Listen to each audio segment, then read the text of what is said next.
This video is sponsored by Unacademy. Unacademy. Hello students, Unacademy आपके लिए लेकर आया है 9th और 10th स्टैंडर्ड के लिए महाराष्ट्र स्टेट बोर्ड। यहाँ पर आपको बहुत कुछ मिलेगा।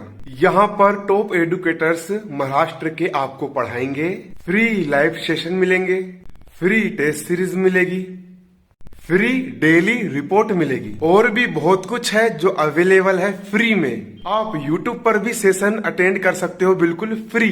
यहाँ पर अगर आप मेरा रेफरल कोड यूज करते हो PS1 तो आपको 10% का डिस्काउंट मिलेगा। Go and check out. नमस्कार बच्चों, कैसे हैं आप सब लोग। आप सभी बच्चों का मैं भारती शेर अपने इस चैनल पर स्वागत करता हूं। आज का ये वीडियो बहुत ज्यादा इंपॉर्टेंट होने वाला है। क्यों होने वाला है?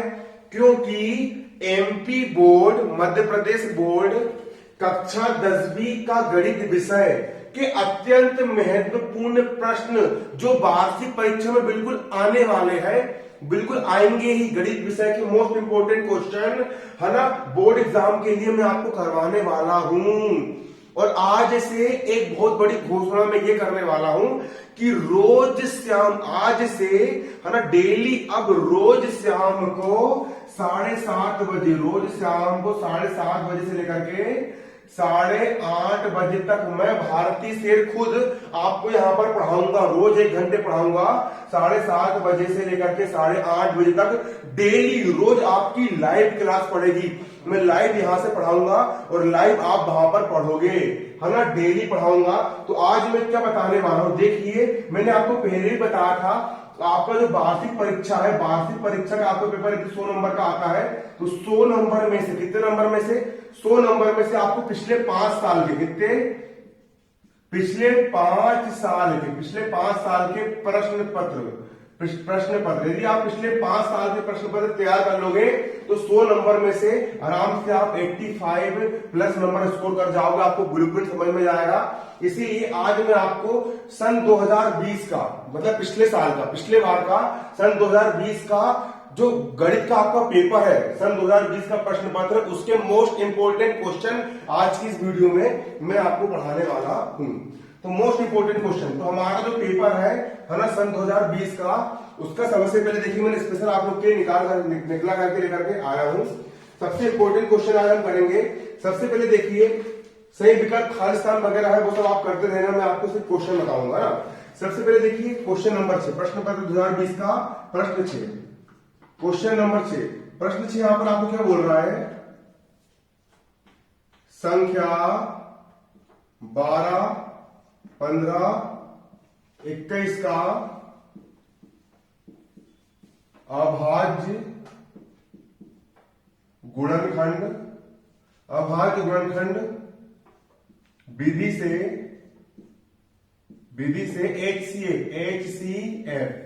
HCF मतलब महत्तम समावर्तक ज्ञात करो। ठीक, महत्तम समावर्तक ज्ञात करो। देखिए हमको यहाँ पर सवाल आया है, ये वाला जो सवाल है ना आपका अध्याय 1 का है, चैप्टर 1 का आपका सवाल है, चैप्टर 1 का आपका सवाल है। चैप्टर 1 में आपको सवाल मिल जाएगा, उसको हम हल करेंगे। देखिए हमको यहाँ पर सवाल ये बोल रहा है कि संख्या 12, 15 और 21 का अभाज्य गुणनखंड विधि से HCF मतलब महत्तम समावर्तक निकालना है। तो अभाज्य गुणनखंड विधि से, इसके लिए हमको सबसे पहले 12 के अभाज्य गुणनखंड निकालना पड़ेगा, फिर 15 के अभाज्य गुणनखंड निकालना पड़ेगा, फिर 21 के भी अभाज्य गुणनखंड निकालना पड़ेगा। सबसे पहले हम 12 के अभाज्य गुणनखंड निकालेंगे। देखो 12 के मैं निकाल रहा हूं। सबसे पहले किसका भाग जाएगा, 2 का भाग जाएगा। 2 का पहाड़ से बढ़ो तो 12 से आगे ना बढ़े, 2 6 12, फिर 2 का भाग जाएगा, 2 का पहाड़ से बढ़ो 6 से आगे ना बढ़े, 2 3 6, फिर 3 का भाग जाएगा, 3 1 3।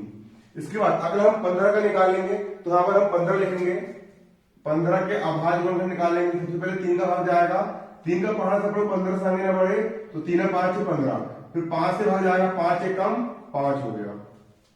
इसके बाद हम 21 के अभाज्य गुणनखंड निकाल लेंगे, 21 से।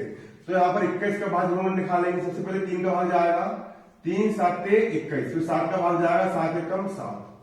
तो सिंपल सी बात है, यहाँ पर हमारे 12 के अभाज्य गुणनखंड, 12 के अभाज्य गुणनखंड तो यहां पर आप देख सकते हो 12 के अभाज्य गुणनखंड हमारे क्या बन के आए, 2 गुणित 2 गुणित 3 बन करके आए। क्या बन के आए, 2 गुणा 3 निकल करके आए। मतलब 2 दूनी 4 और 4 तिया 12। 12 को हमने संख्याओं में तोड़ दिए, इनका गुणा करने पर 12 ही आएगा। 2 दूनी 4 और 4 तिया 12। ये हो गया हमारे 12 के अभाज्य गुणनखंड। अब हम निकाल लेंगे 15 के अभाज्य गुणनखंड। यहां पर लिखूंगा मैं 15 के अभाज्य गुणनखंड। 15 के अभाज्य गुणनखंड। 15 को हम क्या लिख सकते हैं, 15 को हम लिख सकते हैं 3 गुणा 5। इसको हम लिख सकते हैं 3 गुणा 5, क्योंकि 5 दिया 15 होता है। अब हम यहां पर निकाल लेंगे 21 के अभाज्य गुणनखंड। यहां पर निकालेंगे हम 21 के अभाज्य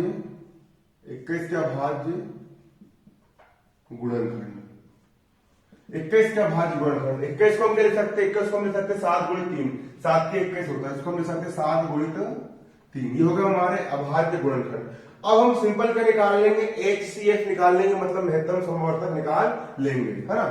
तब 12, 15 और 21 का 12, 15 और 21 का महत्तम समवर्तक, मतलब कि HCF।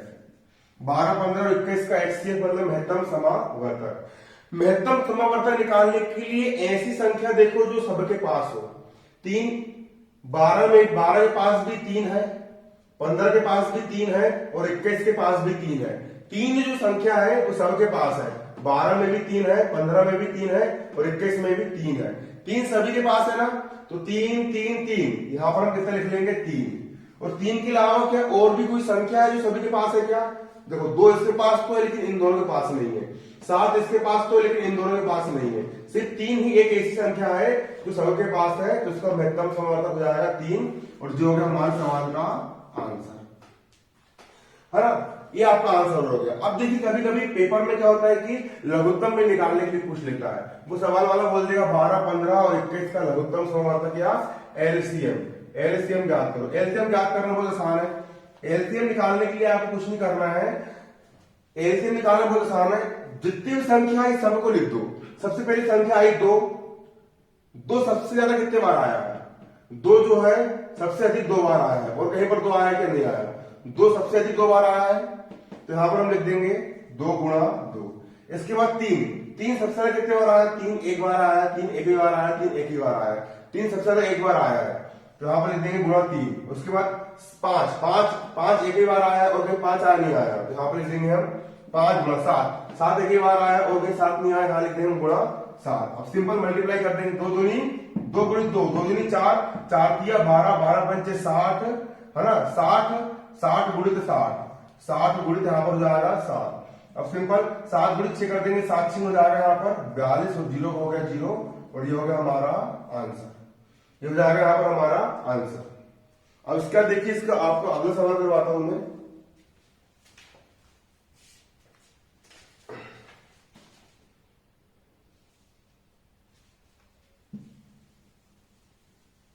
कॉपी में इसको स्क्रीनशॉट लेकर के आपको नोट करना है सवाल को, ना।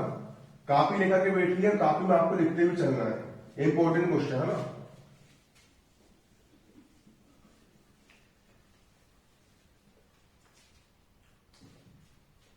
देखिए 6वें का आपका 8वां सवाल, अथवा मतलब और बड़ा सवाल ये बोल रहा है, बिना लंबी विभाजन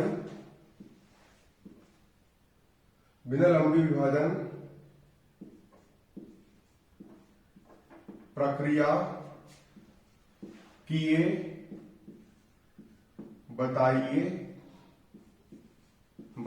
कि, इसी टाइप के सवाल परीक्षा में आएंगे आपको, ना। परिमेय संख्या 35/50 का दशमलव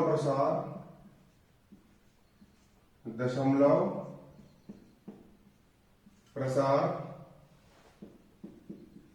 शांत है या अशांत आवर्ती है।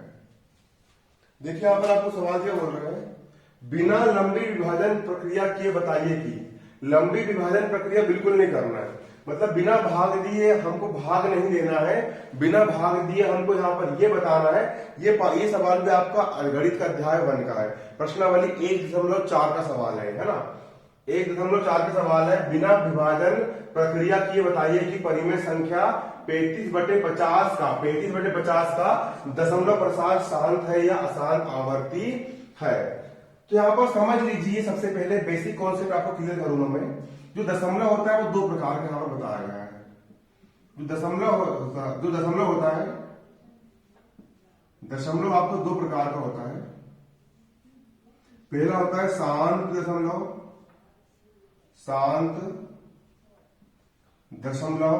और दूसरा होता है आपका अशांत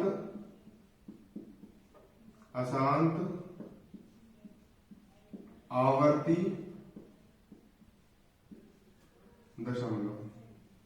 दशमलव आपको दो प्रकार का होता है। पहला होता है शांत दशमलव और दूसरा होता है अशांत आवर्ती दशमलव।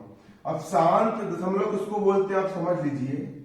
जैसे कि मैंने 1 में 2 का भाग दिया, मैंने 1 में 2 का भाग दिया, 1 में कितने का भाग दिया, 2 का भाग दिया। 1 को लिखेंगे यहां पर और भाग दे रहा हूं 2 का, 2 का भाग नहीं जा रहा है, यहां पर लग गया दशमलव और यहां पर लग जाएगा 0। 2 का पढ़ना सब लोग 10 से आगे ना बढ़े, तो 2 पंचे कितना आ गया 10, 10 में 10 से कितना बचा 0। अब और आगे भाग जा रहा है कि नहीं जा रहा है ना, मतलब ये दशमलव शांत हो गया, शांत होकर के बैठ गया दशमलव शांत होकर के बैठ गया है, तो उसको लिख देंगे 0.5, इसको लिख देंगे 0.5 है ना। ये हो गया शांत दशमलव, इसको हम क्या बोलेंगे, शांत दशमलव कहते हैं। तो जिस किसी भी संख्या के बट्टे में 10 होता है या 100 होता है या 1000 होता है या इस टाइप की संख्याएं होती है ना, इस टाइप की संख्याएं होती है ना, इस प्रकार की परिमेय संख्या को हम शांत दशमलव कहते हैं। क्या कहते हैं, शांत दशमलव कहते हैं, क्योंकि 10 से गुणा चाहिए। 5 बटे यहाँ पर कितना लिखा है, 1 2 3 4 5 6 जीरो लगे हैं, इसको हम 10 की घात 6 के रूप में लिख सकते हैं। ये आपको खाली बेसिक कॉन्सेप्ट समझा रहा हूं, इसका सवाल पे आऊंगा ना। 10 को हम क्या लिख सकते हैं, 5 का हो गया यहाँ पर 5 बटा का हो गया बटा, 10 को हम क्या लिख सकते हैं, हम 10 को लिख सकते हैं 2 गुणित 5, 2 गुणित 5 लिख सकते हैं, जिसको 10 को हम 2 गुणित 5 लिख सकते हैं और घात यहाँ पर कितनी हमारी 6 है ना। तो अगर किसी भी परिमेय संख्या में हर के अभाज्य गुणनखंड 2 गुणित 5 के रूप में आते हैं, यदि किसी भी परिमेय संख्या में हर के, जो हर होता है, हर ऊपर वाले कौन से बोलते हैं, नीचे वाले को हर बोलते हैं, यदि हर के अभाज्य गुणनखंड 2 गुणित 5 के रूप में आते हैं, तो दिए गए परिमेय संख्या का दशमलव प्रसार शांत होगा। कैसा होगा, शांत होगा। यहाँ पर हमको एक परिमेय संख्या ये दी गई है, इसका जो हर है 50, हम 50 के अभाज्य गुणनखंड निकालेंगे। अगर 50 के अभाज्य गुणनखंड 2 गुणित 5 के रूप में आ रहे हैं, मतलब इस परिमेय संख्या का दशमलव प्रसार कैसा होगा, शांत होगा। कैसा होगा, शांत होगा। ये आप समझ गए शांत दशमलव। यदि इसका एक नियम लिख लो, यदि परिमेय संख्या के हर का अभाज्य गुणनखंड 2 की घात n गुणा 5 की घात m के रूप का है, इसको लिख लो। मतलब 2 की घात 6 गुणा 5 की घात 6, मतलब 2 की घात n गुणा 5 की घात m के रूप का है। आपने कोई भी परिमेय संख्या लिए, उसके हर का अभाज्य गुणनखंड निकाल ले। अगर ये 2 की घात n गुणा 5 की घात m के रूप का है, तो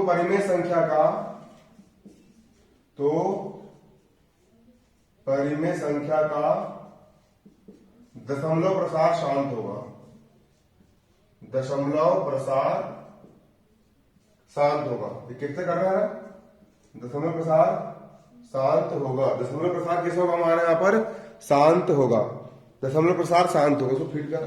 दशमलव प्रसार कैसा होगा, शांत होगा। क्लियर, शांत दशमलव किसको बोलेंगे हम, यदि हमको एक परिमेय संख्या दी गई है, इसके हर का यदि हमने अभाज्य गुणनखंड निकाल लिए और इसका अगर अभाज्य गुणनखंड 2 की घात n गुणा 5 की घात m के रूप का आ रहा है तो दशमलव प्रसार कैसा होगा? शांत होगा।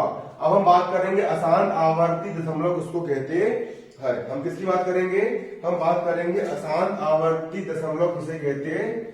तो सिंपल सी बात देखिए, मैंने क्या करा, मैंने 1 में 7 का भाग दिया। और देखो अशांत आवर्ती दशमलव की बात कर रहा हूं, पहले इसका स्क्रीनशॉट लेके लिख लो, अच्छे से पूरा बनाना है ना। अब बात कर रहा हूं अशांत आवर्ती दशमलव की, तो 1 में 7 का भाग दे रहा हूं मैं, तो यहां पर लिख लूंगा मैं 1, और 1 में कितने का भाग कर रहा हूं? यहाँ पर मैं 7 का भाग कर रहा हूँ। 1 में 7 का भाग जाता है? नहीं जाता है, यहाँ लग जाएगा दशमलव, यहाँ लग जाएगा 0। 7 का पाठ से बढ़ो 10 से आगे ना बढ़े तो 7 एकम कितना हो गया? 7। अब घटाएंगे 10 में 7 कितना बचा? 3।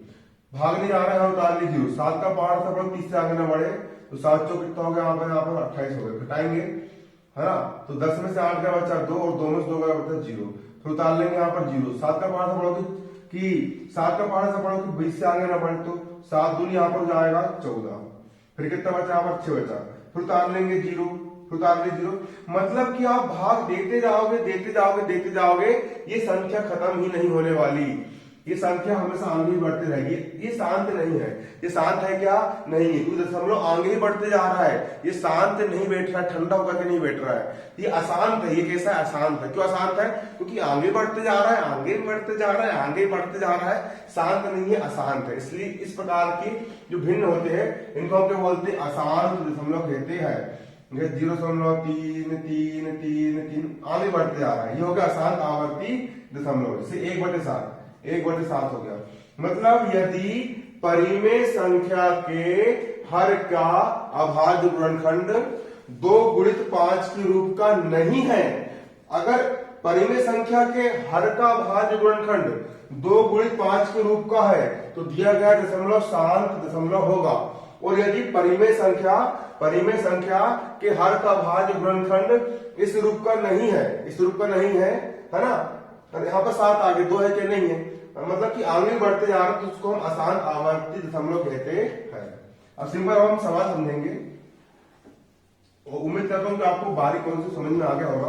अब हम सवाल पर आते हैं।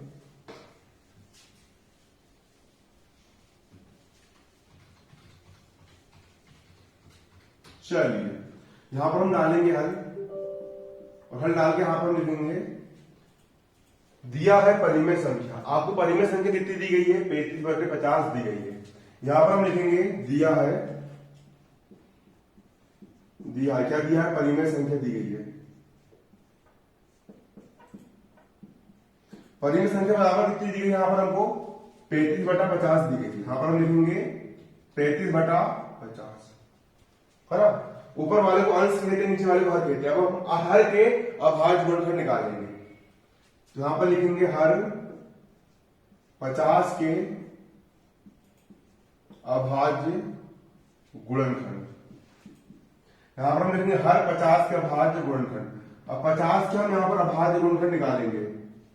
सबसे पहले 2 का भाग जाएगा, 2 का पाठ से 5 से आगे ना बढ़े तो 2 दूनी 4, 5 में 2 का पाठ से 50 से आगे ना बढ़े तो 2 दूनी 4, 5 में 4 का बचा 1 पे 0 हो गए 10। अब 2 का पाठ से 10 से आगे ना बढ़े तो 2 पंच हो जाएगा 10। अब 25 से 5 का भाग जाएगा 25, फिर 5 से 5 का भाग जाएगा 5 एकम 5। मतलब हम 50 को हम क्या लिख सकते हैं? 50 को हम लिख सकते हैं 2 गुणा 5 गुणा 5। जिन बच्चों को बारीकी समझ में नहीं आ रहा है, चैनल पर पूरे वीडियो डलाए हैं। अध्याय 1 से लेकर के अध्याय 15 तक के पूरे लेक्चर, पूरी गणित का एक एक सवाल पढ़ा करके मैंने चैनल पर पहले ही डाल दिया हूँ। चैनल पर जाकर के आपको पूरे 6 के 6 विषय के पूरे मिल जाएंगे यहाँ पर आपको, एमपी बोर्ड के, है ना। देखिए लिखेंगे 2 गुणित 5 गुणित 5, यहाँ जाएगा 2 गुणा 5 गुणा 5, फिर बचा 25 और 25 दूनी 50, तो 50 के अभाज्य गुणनखंड कर जाएंगे 5 गुणित 5 प्रथम 25, तो 25 दूनी लिखा जाएगा यहाँ पर 50 हो जाएगा।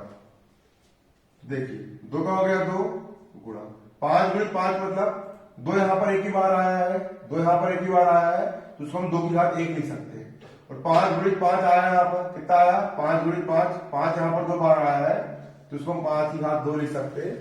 क्या लिख सकते हैं? 5 की घात यहाँ पर हम उसको 2 लिख सकते हैं। तो देखिए हमारी जो परिमेय संख्या है हमारी जो क्या है, हमारी जो परिमेय संख्या है, हमारी जो परिमेय संख्या है, परिमेय संख्या जो है यहां पर हमारी परिमेय संख्या का जो हर है ना,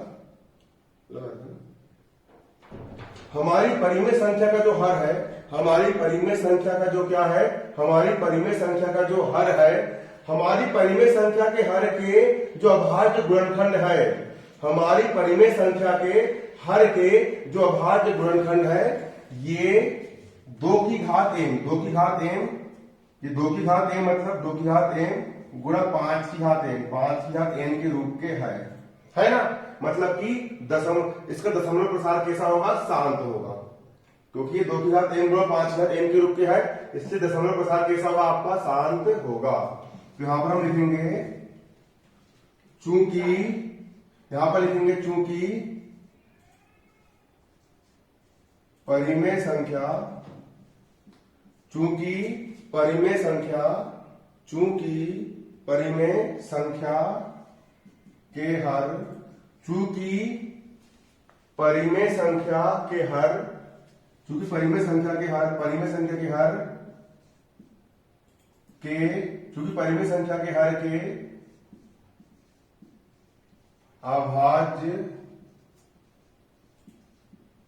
गुणनखंड, चूंकि परिमेय संख्या के हर के, हर मतलब हर के अभाज्य गुणनखंड 2 की घात m, 2 की घात m गुणा 5 की घात n, 5 की घात n के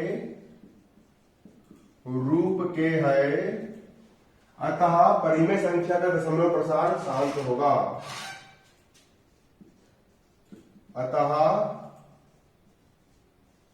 परिमेय संख्या का दशमलव प्रसार शांत होगा। ये हो गया यहां पर आपका आंसर। यहां पर देखिए परिमेय संख्या के हर के जो अभाज्य गुणनखंड है वो 2 की घात m गुणा 5 की घात n के रूप के है, इसीलिए हमारी परिमेय संख्या का दशमलव प्रसार कैसा होगा, शांत दशमलव होगा। क्या होगा, शांत दशमलव होगा। दशमलव प्रसार कैसा होगा हमारा, शांत दशमलव होगा। दशमलव प्रसार कैसा होगा, शांत दशमलव होगा। क्लियर, कितना कैसा होगा, शांत दशमलव होगा। अब हम यहां पर बात करेंगे अशांत। अब देखिए कि यहां पर तो शांत हो गया, तो अशांत का अशांत कब होगा। अरे तो भैया यहां पर 2 और 5 को छोड़ करके अन्य कोई संख्या आ गई, जैसे यहां पर 3 आ गया, 7 आ गया, 9 आ गया, 11 आ गया, 13 आ गया, या कुछ भी आ गया, तो दशमलव प्रसार अशांत आवर्ती होगा। शांत कब होगा, ठंडे दिमाग से। अगर 2 की घात m गुणा 5 की घात n आया मतलब दशमलव प्रसार शांत है, और नहीं आया तो कैसा रहेगा, अशांत रहेगा। ठीक, आप 2 क्वेश्चन समझा दिए हो, अगला क्वेश्चन आपको अब भी समझाता हूं। देखिए अब हमारा सादा प्रश्न क्या है ना, 2020 का क्वेश्चन पेपर सोल्व कर रहे हैं, पूरे इंपोर्टेंट क्वेश्चन है भैया। 2020 के पूरे क्वेश्चन समझा रहा हूं। पिछले गणित के पिछले 5 साल के पेपर कर लो, 100 में से 80% इजी बन जाएगा, इजी बन जाएगा, इजी पूरा समझा रहा हूं। कॉपी लेकर के बैठ जाओ, और इसके बाद अगर तुमने पढ़ाई नहीं करे ना तो फिर तुमको भगवान ही बचा सकता है, मैं भी कुछ नहीं कर पाऊंगा। अब मेहनत करना शुरू कर दो, 1 महीने का समय बचा है।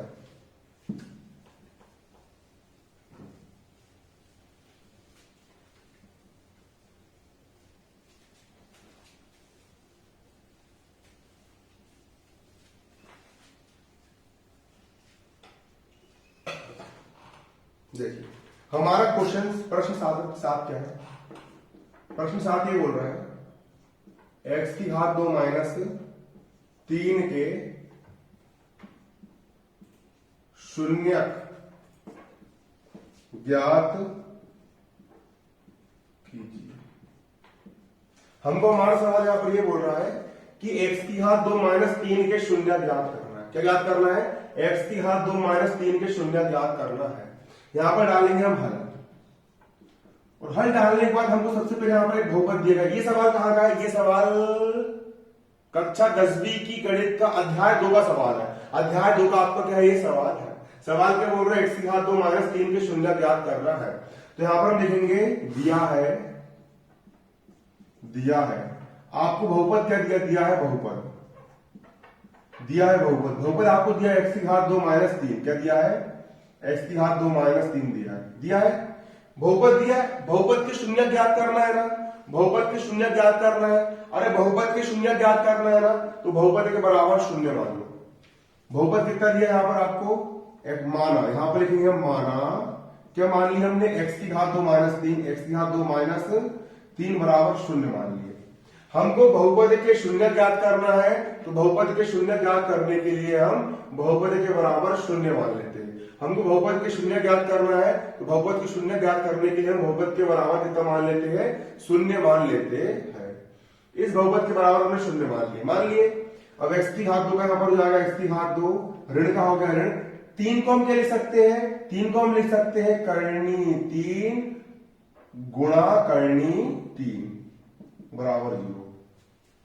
3 को हम लिख सकते हैं करनी 3 गुणा करनी 3, क्या लिख सकते हैं, 3 को हम करनी 3 गुणा करनी 3, या फिर 3 को हम डायरेक्ट यहां पर ये भी लिख सकते हैं करनी 3 की होल घात 2। 3 को हम करनी 3 की होल घात 2 लिख सकते हैं, क्योंकि वर्ग से करनी कट जाएगी। जो वर्ग लगा है, स्क्वायर लगा है, ये स्क्वायर जो है वो करनी को खचाखच करके काट देगा। अब वर्ग ने जब करनी को काट दिया तो सिर्फ यहाँ पर हमारा 3 बचेगा। क्या बचेगा यहाँ पर हमारा, 3 बचेगा। इसलिए हम 3 को करनी 3 की होल घात 2 के रूप में लिख सकते हैं। क्यों लिख सकते हैं, अब आप पूछोगे, अरे इसलिए लिख सकते हैं बेटा मेरे मुन्ना, क्योंकि वर्ग से करनी कट जाएगी तो सिर्फ कितना बचेगा, 3 बचेगा। क्लियर।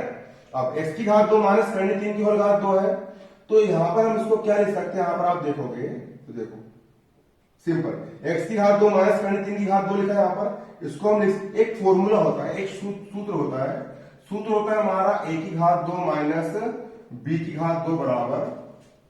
देखिए यहां पर हमारा सूत्र क्या होता है, यहां पर हमारा सूत्र होता है a की घात 2 माइनस b की घात 2 बराबर, है ना। उसको लाइव क्लास के हिसाब से बना देना, लाइव क्लास के हिसाब से, लाइव क्लास भी रहना चाहिए और अपन ने क्या पढ़ा है वो भी रहना चाहिए, और प्लेलिस्ट उसकी 2 प्लेलिस्ट बना के डालना है ना। आप यहां पर समझो पहले, है ना। देखो यहां पर हमको क्या दिया है, यहां पर हमको दिया है ना, एक सरल समीकरण दिया है a की घात 2 माइनस b की घात 2। सूत्र होता है a की घात 2 माइनस b की घात 2 बराबर क्या होता है, एक कोष्टक में a प्लस b और दूसरे कोष्टक में a माइनस b होता है। क्लियर। a की घात 2 माइनस b की घात 2 बराबर होता है a plus b into a minus b। तो यहां पर देखो, यहां पर भी ऐसी बना है क्या, a की घात 2 माइनस b की घात 2, वही है यहाँ पर a की घात 2 माइनस b की घात 2। उसको हम क्या लिख सकते हैं, a प्लस b लिख सकते हैं। a प्लस b मतलब कि x प्लस करनी 3, और देखो अरे ये x है तो यहाँ पर a हो गया, और जी यहाँ पर करनी 3 यहाँ पर b हो गया, a प्लस b मतलब x प्लस करनी 3, और दूसरे कोष्टक में जाएगा x माइनस करनी 3 बराबर का बराबर 0 का 0। जैसे x की घात 2 माइनस b की घात 2 को हम a plus b into a minus b लिख सकते हैं, उसी प्रकार x की घात 2 माइनस करनी 3 की घात 2 को हम x धन करनी 3 इंटू x ऋण करनी 3 के रूप में लिख सकते हैं, है ना। क्लियर। ये एप्लीकेशन जो है ना अनुज, 9 भी 10 भी दोनों तरफ डालना है ना, अनुज दोनों में। अब यहाँ समझो, है ना। क्या लिख सकते हैं इसको हम x प्लस करनी 3 इंटू x माइनस करनी 3 लिख सकते हैं, बराबर कितना है यहाँ पर हमारा 0 है। अब हम क्या करेंगे, अब हम एक बार इसके बराबर भी 0 ले लेंगे और एक बार हम इसके बराबर भी 0 ले लेंगे। क्लियर। तो देखो एक बार हम इसके बराबर 0 लेंगे, ये क्या है यहाँ पर आपका, ये है आपका x प्लस करनी 3 बराबर 0, तथा यहां पर आपको क्या है, x माइनस करनी 3 बराबर 0, x माइनस करनी 3 बराबर 0। इसके बराबर भी हम एक बार 0 ले लेंगे और एक बार इसके बराबर भी हम क्या ले लेंगे, यहाँ पर 0 ले लेंगे। x प्लस करनी 3 बराबर 0 और x माइनस करनी 3 बराबर भी 0।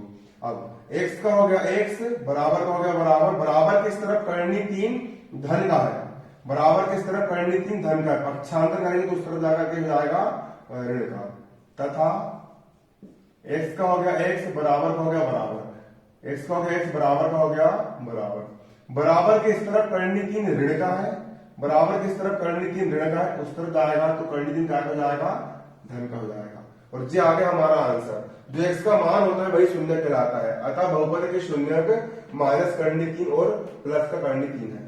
काफी में नोट करना है इसको। अतः बहुपद के शून्यक माइनस करनी 3 तथा प्लस का कर्ण 3 है। ये हो गया हमारा यहाँ पर आंसर। ये हमारा यहाँ पर क्या हो गया है, आंसर हो गया है। ये हमारा क्या हो गया यहाँ पर आंसर हो गया है। क्लियर? कॉपी में नोट कर लो इसको ना, स्क्रीनशॉट लेके मत रखना है गंवार लोग, कॉपी में नोट करना इसको। सॉरी गंवार निकल गया मुझसे ना, कॉपी में नोट करना इसको।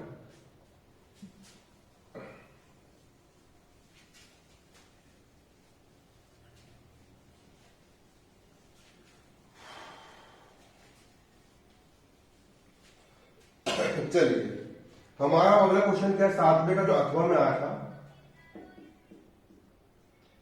7वें के अथवा में आया था। क्वेश्चन क्या बोल रहा है, क्वेश्चन ये बोल रहा है किसी बहुपद px के लिए, किसी बहुपद px के लिए y बराबर px का ग्राफ दिया गया है, px के शून्य ज्ञात करो। सवाल क्या बोल रहा है, सवाल बोल रहा है px के शून्य ज्ञात करो, px के शून्य को की संख्या ज्ञात करो।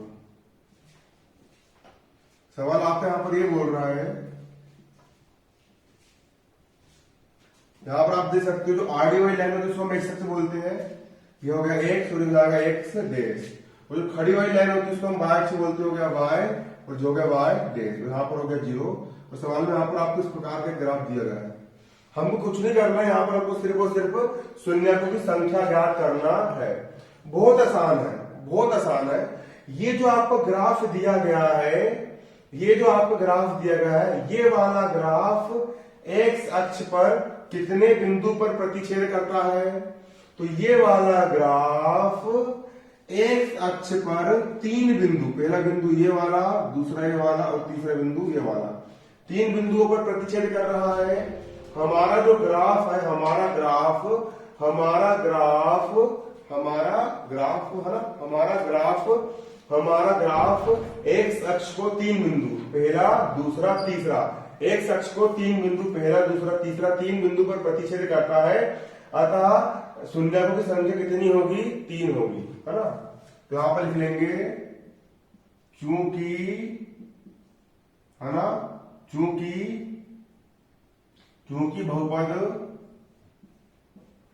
बहुपद px, ये हमारा बहुपद px है। चूंकि बहुपद, इसको px नाम दे दिया हमने, चूंकि बहुपद px, ये px होता है, ये क्या है, बहुपद px है। चूंकि बहुपद px एक्स अक्ष को 3 बिंदुओं पर प्रतिच्छेद करता है, क्योंकि बहुपद px एक्स अक्ष को 3 बिंदुओं पर प्रतिच्छेद करता है, प्रतिच्छेद करता है। 3 बिंदु पर प्रतिच्छेद कर रहा है ना, 1 2 3 बिंदु पर, अतः शून्यकों की संख्या 3 होगी। अतः शून्यकों की संख्या 3 होगी। कितने शून्यक होंगे यहां पर हमारे? 3 शून्यक होंगे। बस इतना आपका सवाल है, इतना बस आपको करना है। ये सवाल भी आपका अध्याय 2 का, चैप्टर 2 का है ना, चैप्टर 2 का आपका सवाल है, बहुपद वाले है ना, चैप्टर 2 का आपका क्या है, ये सवाल है। इसको नोट कर लो कॉपी में, कॉपी में नोट कर लीजिए इसको, इस सवाल को। और पढ़ने में मजा आ रहा है कि नहीं, कमेंट करके बताइए पहले। कमेंट अच्छी आती है, व्यूज अच्छे आते हैं, आप लोग वीडियो को शेयर करते हो तो हमको मोटिवेशन मिलता है और हमारी इच्छा होती है कि हम वीडियो बनाएं। और कमेंट ही नहीं आएंगे, व्यूज ही नहीं आएंगे और आप लोग शेयर ही नहीं करोगे किसी को, तो फिर कोई भी यार मजा नहीं आता है। हम आपको मोटिवेट कर रहे हैं तो आपको भी हमको मोटिवेट करना पड़ेगा। हम आपको पढ़ा करके मोटिवेट कर रहे हैं, आप वीडियो को शेयर करके और लाइक करके कमेंट करके मोटिवेट करो। हर वीडियो में कमेंट करो, हर वीडियो में लाइक करो, हर वीडियो को शेयर करो। आप जितना ज्यादा शेयर करोगे हम उतना अच्छा कंटेंट आपके लिए बनाएंगे। हमको तो यहाँ पर मेहनत लगती है, बहुत सारा हमारा पैसा खर्च होता है। आपको तो कुछ नहीं करना, आपको तो खाली एक तो बटन दबाना है, शेयर की, हो गया। देखिए अगला सवाल क्या है पर हमारा,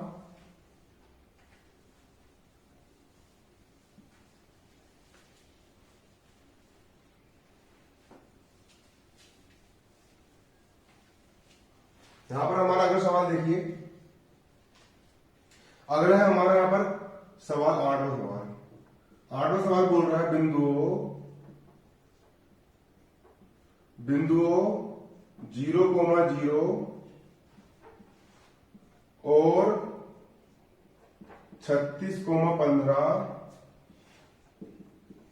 के बीच की दूरी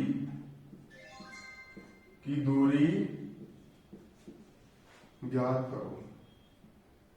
सवाल हमारे आपका अध्याय 7 का सवाल है। कहां का सवाल है? अध्याय 7 का यहां पर आपको सवाल दिया गया है। यहां पर हम डालेंगे हल। हमारा सवाल ये बोल रहा है कि बिंदुओं 0,0 और 36,15 के बीच की दूरी ज्ञात कीजिए। सवाल आपको बोल रहा है कि 0,0 और 36,15 के बीच की दूरी ज्ञात कीजिए। सवाल क्या बोल रहा है? 0,0 और 36,15 के बीच की दूरी ज्ञात कीजिए। ठीक, हमारा सवाल आपको यहां पर यह बोल रहा है। तो देखिए हमको यहां पर एक बिंदु ये दिया गया है और दूसरा बिंदु ये दिया गया है। हमको यहां पर दो बिंदुओं के बीच की दूरी ज्ञात करना है। हमको यहां पर दो बिंदुओं के बीच की दूरी ज्ञात करना है। पहला बिंदु है 0,0 और दूसरा बिंदु है 36,15। हमको यहां पर दो बिंदुओं के बीच की दूरी ज्ञात करना है। तो सिंपल यहां पर हम लिखेंगे, एक सूत्र होता है, अगर एक बिंदु हो, पहला बिंदु x1, y1 हो। सूत्र समझ लो अच्छे से, अध्याय 7 का सवाल है, चैप्टर 7 का सवाल है ना, लिख के लेना। अध्याय 7 का सवाल है, आइए निशान लगा लेना, ढूंढ ढांड के ना, बुक खोलो ढूंढो ले, तभी तो कुछ होगा। किताब नहीं खोलोगे कहां से बनेगा, है ना। सूत्र क्या होता है? पहला बिंदु हो गया x1, y1, पहला बिंदु हो गया x1, y1 तथा दूसरा बिंदु हो गया x2, y2 के बीच की दूरी, दूरी सूत्र क्या होता है? दूरी सूत्र होता है हमारा करनी के अंदर x2 माइनस x1 की होल घात 2 धन y2 माइनस y1 की होल घात 2। ये हमारा दूरी सूत्र होता है। दूरी सूत्र क्या होता है? x2 माइनस x1 की होल घात 2 धन y2 माइनस y1 की होल घात 2। ये होता है हमारा दूरी सूत्र। तो हमारा देखिए पहला बिंदु क्या हो गया? पहला बिंदु हो गया हमारा 0,0 तथा दूसरा बिंदु हमारा क्या जाएगा यहां पर 36,15 के बीच की दूरी बराबर। देखिए पहला बिंदु क्या हो गया आपका यहां पर? पहला बिंदु हो गया आपका 0,0 और दूसरा बिंदु हो गया आपका 36,15 और इन दोनों के बीच की हम क्या निकालेंगे? यहां पर दूरी की गणना करेंगे। तो सूत्र क्या है हमारा? सूत्र है हमारा x2 माइनस x1। इस कोष्टक का शुरू वाला हो गया x2 और इस कोष्टक का शुरू वाला हो गया x1। x2 माइनस x1 की होल घात 2, x2 माइनस x1 की होल घात 2। फिर क्या होता है हमारा? फिर बीच में लग जाता है धन का चिन्ह। फिर सूत्र होता है इस कोष्टक का बाद वाला y2 और इस कोष्टक का बाद वाला y1। अगला सूत्र आगे होता है y2 minus y1, y2 minus y1 की होल घात 2, y2 माइनस y1 की होल घात 2। क्लियर? यहां पर x1 लिखा है और यहां पर 0 लिखा है, मतलब x1 का मान 0 है। यहां पर y1 लिखा है, यहां पर 0 लिखा है, तो y1 का मान भी कितना है? 0 है। यहाँ x2 लिखा है और यहाँ पर 36 लिखा है, x2 का मान कितना है? 36 है। यहाँ y2 लिखा है, यहाँ पर 15 लिखा है, y2 का मान कितना है? 15 है। तो सूत्र होता है x2 माइनस x1 की होल घात 2। तो यहाँ पर x2 का मान 36 है और यहाँ पर x1 का मान 0 है, यानी कि 36 माइनस 0 की होल घात 2। यहाँ पर क्या जाएगा आपका x2 का मान 36 माइनस 0 की होल घात 2। अरे शुरू वाला, इसका शुरू वाला और इस कोष्टक का शुरू वाला की होल घात 2, इस कोष्टक का शुरू वाला 36 और इस कोष्टक का शुरू वाला 0, 36 माइनस 0 की होल घात 2। धन का हो जाएगा यहां पर धन। अगला है y2 माइनस y1 की होल घात 2। देखो यहां पर y2 लिखा है, यहां पर y2 के स्थान पर 15 लिखा है, तो y2 हो गया यहां पर 15 और यहां पर y1 हो गया 0। y1 कितना हो गया 0, है ना। तो y2 इस कोष्टक का बाद वाला y2 और इस कोष्टक का बाद वाला y1, y2 माइनस y1 की होल घात 2 मतलब 15 माइनस 0 की होल घात 2। क्या लिख लेंगे हम, 15 माइनस 0 की होल घात 2 बराबर हो जाएगा बराबर करने के अंदर। अब 36 में से 0 गए कितना बचा, 36 बचा और घात कितनी यहाँ पर 2 है। धन का धन, 15 में से 0 कितना बचा, 15 बचा और घात कितनी यहाँ पर 2 है। अब 36 का वर्ग कितना होता है, 36 का वर्ग मतलब 36 का 2 बार गुणा करना है। 36 का वर्ग मतलब 36 का 2 बार गुणा करेंगे, 36 गुणा 36, 6 36 का 6 हासिल का 3, 6 18 19 20 21।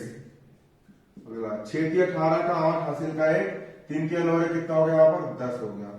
6 का हो गया 6, 8 और 1 हो गया 9, 2 का हो गया 2 और 1 का हो गया 1296। 36 का वर्ग कितना होता है हमारे यहाँ पर 1296। धन 15 का वर्ग होता है हमारा 225। 15 15 गुणा करना 2 बार तो 225 निकल करके आ जाएगा। अब सिंपल जोड़ेंगे, 6 और 5 11 का 1 हासिल का 1, 9 और 2 11 और 12 का 2 हासिल का 1, 2 और 2 4 और 1 कितना हो गया 5, 1 का हो गया 1, 1521 कितना आ गया यहाँ पर 1521। अब 1521 को हमको करनी के बाहर निकालना है, तो 1521 करनी के बाहर निकालने के लिए वर्गमूल विधि होती है। यदि आपको बोली बनती होगी तो आप अभाज्य गुणनखंड विधि से भी निकाल सकते हो। रफ में आप 1521 का वर्गमूल ले सकते हो। देखिए 1521 सबसे पहले इसका भाग जाएगा 3 का, 3 5 है 15, भागने जा रहा है यहाँ पर 2 छोटा हो गया 3 से, 3 5 है 15, 2 में भागने जा रहा है तो यहाँ पर लग जाएगा 0। फिर 3 का पहाड़ 21 से आगे ना बढ़े, 3 7 21, फिर 3 से भाग देंगे, 3 का पहाड़ से अपने 5 से आगे ना बढ़े, 3 एक कम हो गया 3, है ना। 3 एक कम कितना हो गया यहाँ पर 3 हो गया, 3 का पहाड़ 5 से आगे ना बढ़े, 3 एक कम 3 हो गया, फिर 5 में से 3 का कितना बचा यहाँ पर 2 बचा, 2 पे 0 होता है 20। अब 3 का पहाड़ से 20 से आगे ना बढ़े, 3 छिंग हो गया 18, 3 छिंग कितना हो गया यहाँ पर 18 हो गया।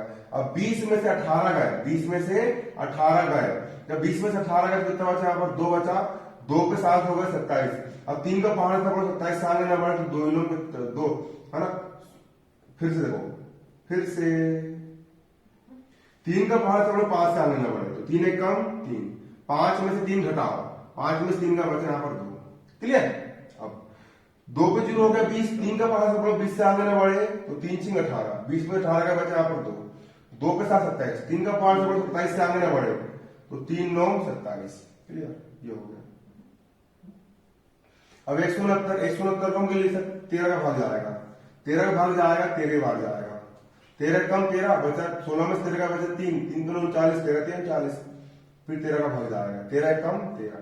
तो 1521 को हम लिख सकते हैं 3 गुणित 3 गुणित 13 गुणित 13, क्या लिख सकते हैं इसको हम लिख सकते हैं 3 गुणित 3 गुणित 13 गुणित 13। किसको लिख सकते हैं हम ऐसा 1521 को, किसको 1521 को हम लिख सकते हैं 3 गुणित 3 गुणित 13 गुणित 13। अब इसके बाद करनी में देखिए 3 गुणित 3 यहाँ पर 2 बार आया है, तो जो ऐसी संख्या है जिनका जोड़ा बन जाता है वो करनी के बाहर आती है। 3 3 का जोड़ा बन गया तो एक जोड़ा करनी का बाहर आ गया, और 13 13 का भी जोड़ा बन गया तो ये भी करनी कहाँ आ गया, बाहर आ गया, बीच में गुणे का चिन्ह। 13 के कितना जाएगा यहाँ पर 39, ये आ गया आंसर आपका। अतः दोनों बिंदुओं के बीच की दूरी कितनी आ गई आपकी यहाँ पर 39 इकाई होगी। कितनी होगी 39 इकाई होगी। अतः दोनों बिंदुओं के बीच की दूरी 39 इकाई होगी। दोनों बिंदुओं के बीच की दूरी कितनी होगी यहाँ पर आपकी 39 इकाई होगी। यहां पर हम लिख देंगे अतः दोनों बिंदुओं के बीच की दूरी बराबर कितनी होगी 39 इकाई होगी। और ये हो गया हमारा आंसर। दोनों बिंदु के बीच की दूरी कितनी होगी आपकी? 39 इकाई होगी। और ये क्या हो गया हमारा यहाँ पर आंसर हो गया। चलिए इसका एक सवाल और करवा देता हूं।